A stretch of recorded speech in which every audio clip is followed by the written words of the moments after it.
Rwanda, M23 et le génocide silencieux des Hutus en RDC. Bienvenue à Africa Flashes. Aujourd'hui, nous levons le voile sur une réalité glaçante et trop souvent occultée. Derrière la guerre qui ensanglante l'Est de la République démocratique du Congo, Paul Kagame orchestre un projet cynique et meurtrier. Des milliers de jeunes Hutus rwandais, souvent enrôlés de force, sont envoyés comme chair à canon au front congolais sous l'étendard du M23 et des RDF. Le constat de Human Rights Watch, appuyé par des images satellites et des chiffres accablants, révèle une vérité insoutenable. Kigali transforme la guerre au Congo en un nouvel épisode du génocide des Hutus, déguisé en opération militaire. Préparez-vous à une analyse profonde qui met en lumière les stratégies, les mensonges et les conséquences tragiques d'un régime qui sacrifie son propre peuple pour maintenir son pouvoir et ses ambitions régionales. Bonsoir, chers auditeurs et auditrices. Bienvenue sur Africa Flashes. Ce soir, nous abordons un sujet aussi sensible que crucial. Le rôle de Paul Kagame et de son régime dans la guerre en République démocratique du Congo, et surtout, le sort tragique réservé aux jeunes Hutus rwandais, utilisés comme chair à canon dans ce conflit.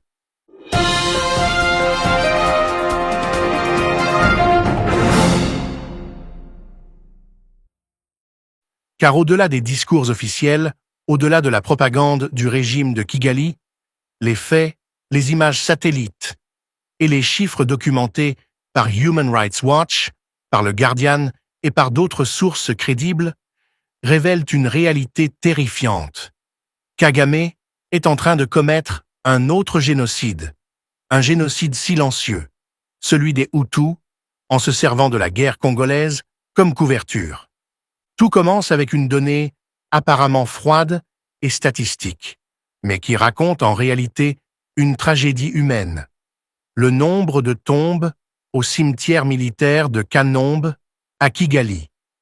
De 2017 à mi-2021, la moyenne hebdomadaire des enterrements était de 1,7. Après la résurgence du M23 en 2022, ce chiffre grimpe à 6 par semaine. Mais entre décembre 2024 et avril 2025, période des offensives les plus intenses à Goma et Bukavu, la moyenne atteint 22 nouvelles tombes par semaine. Au total, HRW a recensé plus de 1170 nouvelles sépultures entre janvier 2022 et juillet 2025, dont 460 en seulement 7 mois. Ce n'est pas une simple coïncidence. Ces morts correspondent directement aux offensives du M23 et à l'implication des RDF en RDC. Le Rwanda nie systématiquement son implication militaire directe. Kagame et ses porte-paroles répètent à l'unisson que Kigali n'est pas partie prenante de ce conflit, qu'il ne fait que protéger ses frontières et qu'il n'existe aucun soldat rwandais sur le sol congolais. Mais les tombes de Kanombe, elles, parlent. Elles révèlent une vérité que le régime tente d'enterrer. De jeunes Rwandais meurent par centaines, envoyés sur un front qui n'est pas celui de leur pays. Et qui sont-ils, ces morts? Majoritairement des Hutus, enrôlés de force, souvent arrachés à leur village, leurs familles réduites au silence par la peur. Cette stratégie n'est pas nouvelle. Depuis 1994, Kagame a toujours considéré les Hutus comme un groupe à surveiller, à contrôler, à punir. Si l'idéologie officielle du régime repose sur l'unité nationale, la réalité est bien différente. Dans les institutions, dans l'armée, dans les services de renseignement, les Tutsis issus du cercle du Front patriotique rwandais, FPR, dominent. Les Hutus, eux, sont tolérés à la marge, utilisés comme symbole de diversité quand cela sert la communication internationale, mais en réalité exclus des cercles de pouvoir. Leur rôle principal devient celui de chair à canon, sacrifiés dans les guerres extérieures du régime. Le Congo, immense territoire, riche en minerais stratégiques, offre à Kagame le double avantage d'une manne économique et d'un exutoire politique. D'un côté, l'occupation partielle des territoires de l'Est permet le pillage systématique du coltan, de l'or et d'autres ressources, alimentant l'économie parallèle qui enrichit l'élite rwandaise et ses partenaires étrangers. De l'autre, la guerre permet d'envoyer les Hutus indésirables mourir loin de Kigali, réduisant leur nombre et évitant une opposition intérieure trop massive. Kagame transforme donc l'agression extérieure en mécanisme d'ingénierie démographique. Une guerre de conquête, qui est aussi une guerre de purification interne. Il est essentiel de rappeler que ce n'est pas la première fois que Kagame instrumentalise la guerre au Congo pour régler ses comptes internes. Déjà lors de la première guerre du Congo, en 1996, puis de la deuxième guerre, en 1998, le FPR avait utilisé l'excuse des milices Hutus réfugiés en RDC pour justifier ses incursions. Mais ces interventions allaient bien au-delà de la sécurité nationale. Elles avaient pour but de neutraliser toute opposition Hutu, réelle ou supposée, en la poursuivant jusque dans les forêts congolaises. Des milliers de réfugiés civils Hutus ont péri, souvent massacrés dans le silence médiatique. Aujourd'hui, l'histoire se répète. Mais cette fois-ci, le processus est encore plus cynique. Les jeunes Hutus ne sont pas seulement persécutés ou marginalisés, ils sont envoyés de force au front congolais. Ceux qui refusent de rejoindre les rangs du M23 ou des RDF sont menacés, arrêtés, voire éliminés.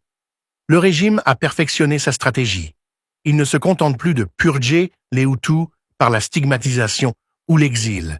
Il les utilise comme instruments sacrificiels dans une guerre qui profite uniquement à l'élite du FPR. Les témoignages qui circulent confirment ce schéma. Des familles racontent comment leurs fils ont été convoqués par l'administration locale, soi-disant pour un service national, avant de disparaître. Quelques semaines plus tard, elles apprennent leur mort au front, parfois simplement par une rumeur, parfois en reconnaissant leur nom dans la liste des enterrements. Les funérailles sont discrètes, contrôlées par l'armée. Les familles n'ont pas le droit de poser de questions, sous peine de représailles.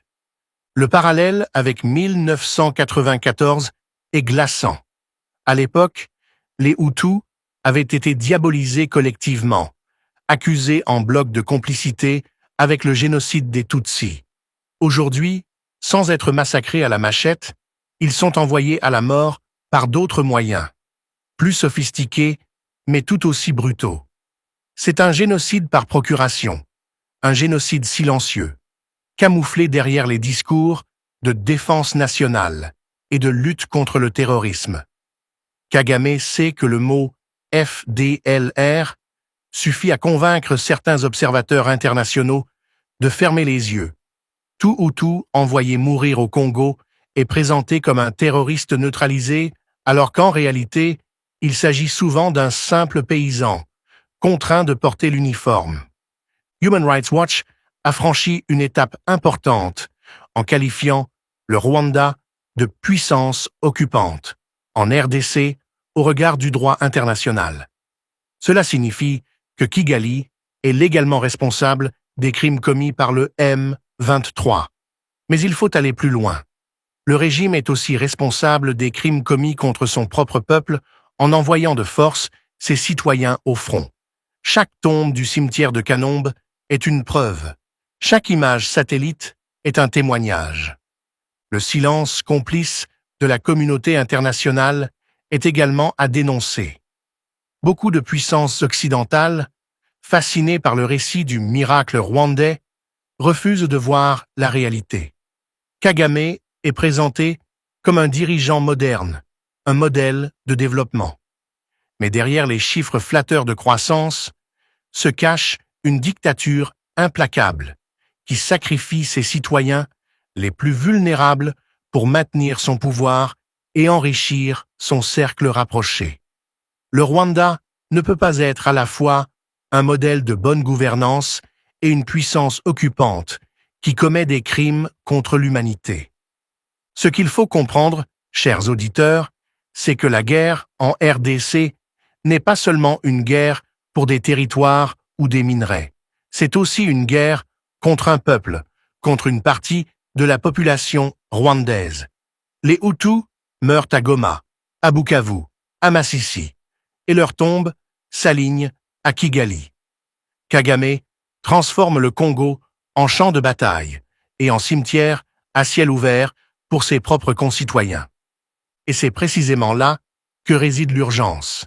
Dénoncer, documenter, exposer ce génocide silencieux avant qu'il ne soit trop tard. Les chiffres de HRW doivent être diffusés largement. Les témoignages des familles doivent être protégés et relayés.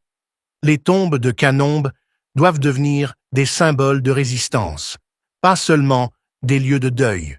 Kagame ne peut pas continuer à tuer ses propres citoyens sous prétexte de guerres extérieures. Chers auditeurs, ce que nous vivons aujourd'hui est une répétition de l'histoire. En 1994, le monde avait dit « plus jamais ça ».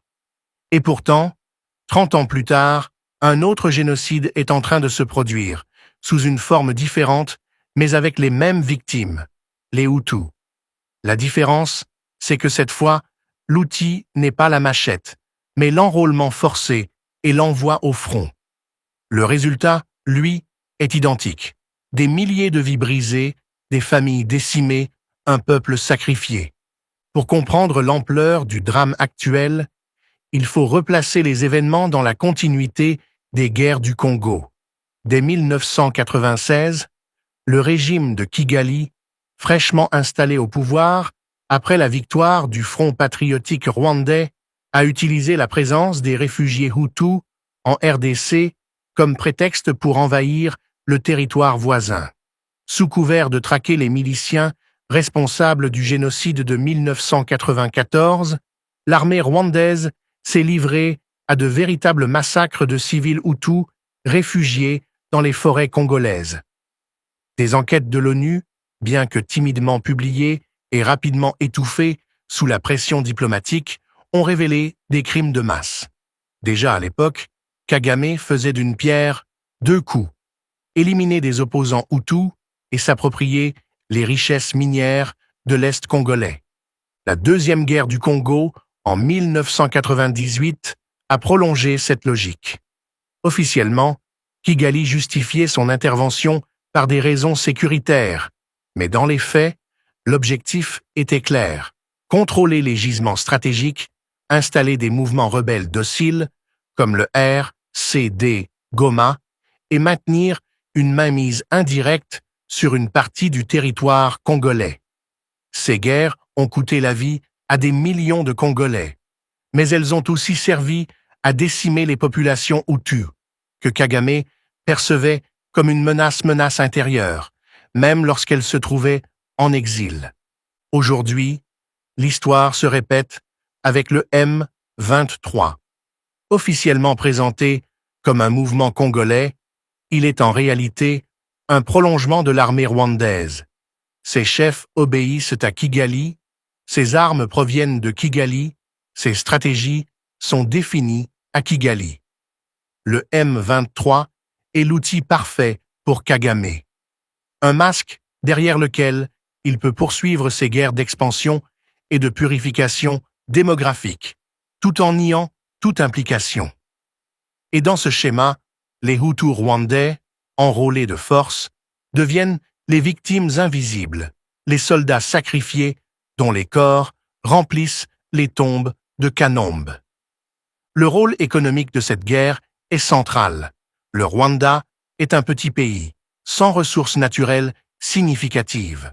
Pourtant, il exporte chaque année des tonnes de coltan, d'or et de cassitérite. Comment est-ce possible?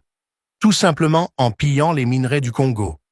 les RDF sécurisent les zones minières par l'intermédiaire du M23 et les minerais sont ensuite acheminés vers Kigali où ils sont blanchis comme produits rwandais.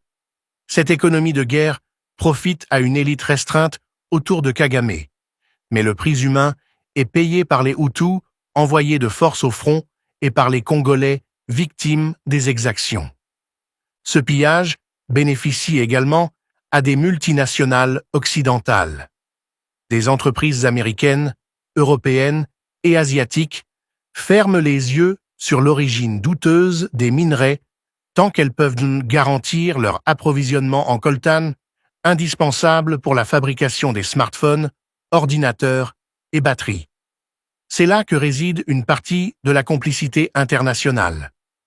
Tant que Kagame joue le rôle de fournisseur fiable et de partenaire stable dans une région instable, beaucoup de gouvernements occidentaux préfèrent détourner le regard de ces crimes. Les familles Hutus, elles, n'ont pas ce luxe. Elles voient disparaître leurs fils, enrôlés sous la contrainte, envoyés au front et enterrés en silence. Prenons l'exemple de Nyirabahinzi, une mère de la région de Byumba. Son fils de 19 ans a été convoqué par les autorités locales en janvier 2025, officiellement pour une formation militaire courte.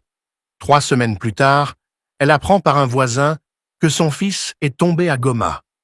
Le corps n'a jamais été rendu et la famille a reçu l'ordre de ne pas poser de questions.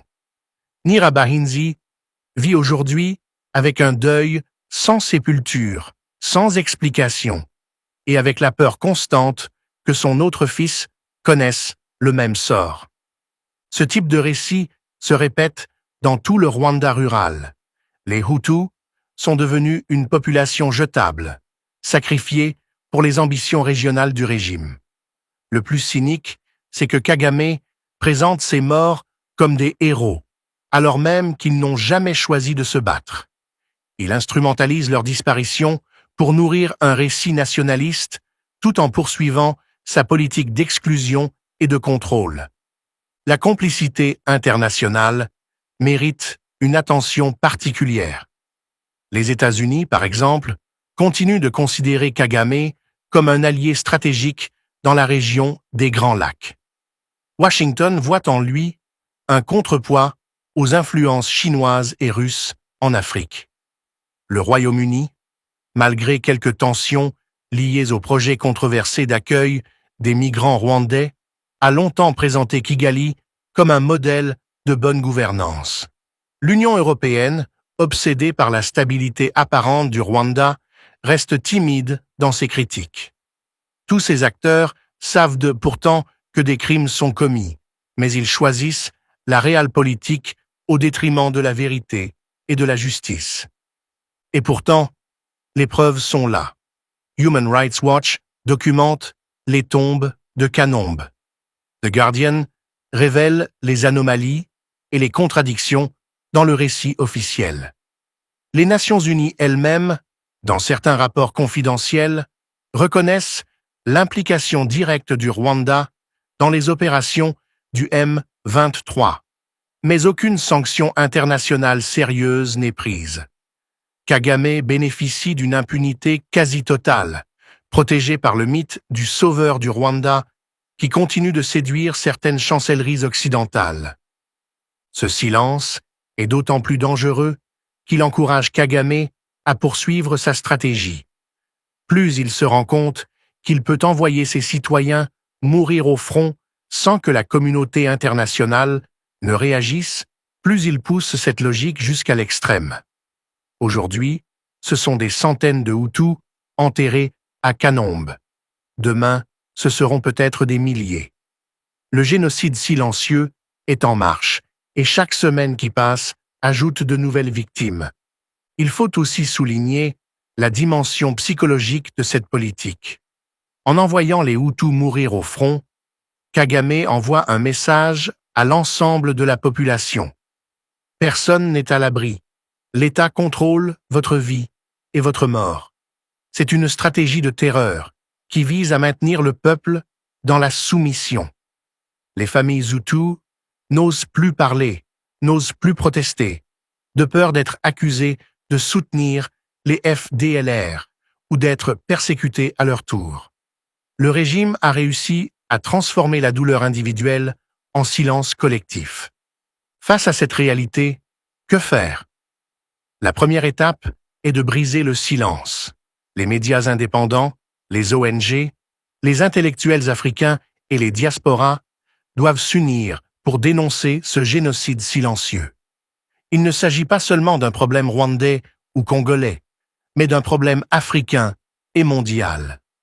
Laisser Kagame continuer impunément, c'est accepter qu'un dirigeant puisse utiliser son propre peuple comme carburant pour ses ambitions, en toute tranquillité. Ensuite, il faut que la communauté internationale cesse d'être complice. Les partenaires du Rwanda doivent conditionner leur aide au respect des droits humains. Les multinationales doivent être tenues responsables de leur chaîne d'approvisionnement et cesser d'acheter des minerais tachés du sang des Congolais et des Hutus sacrifiés. Des sanctions ciblées doivent être imposées aux responsables militaires et politiques rwandais impliqués dans cette politique criminelle. Enfin, il faut soutenir les voix courageuses qui, au Rwanda comme à l'étranger, dénoncent ces crimes. Des opposants, comme Victoire Ingabire, des journalistes indépendants, des chercheurs exilés, mettent leur vie en danger pour dire la vérité. Ils doivent être protégés et entendus, car sans eux, l'histoire risque de se répéter encore et encore dans l'indifférence générale. Chers auditeurs, nous devons avoir le courage de nommer les choses. Ce qui se passe aujourd'hui est un génocide silencieux des Hutus, orchestré par Paul Kagame à travers la guerre en RDC. Ce n'est pas seulement un drame congolais, c'est un drame rwandais, un drame africain, un drame humain. Les tombes de Kanombe ne sont pas seulement des chiffres, elles sont le miroir d'une politique criminelle qui doit être stoppée. Le temps presse. Si nous ne dénonçons pas aujourd'hui, demain, il sera trop tard. Comme en 1994, le monde dira peut-être encore « nous ne savions pas ». Mais cette fois, nous savons. Les images satellites, les rapports des ONG, les témoignages des familles sont là. Le choix qui nous reste est simple. Nous taire et devenir complices. Ou parler et agir pour sauver des vies.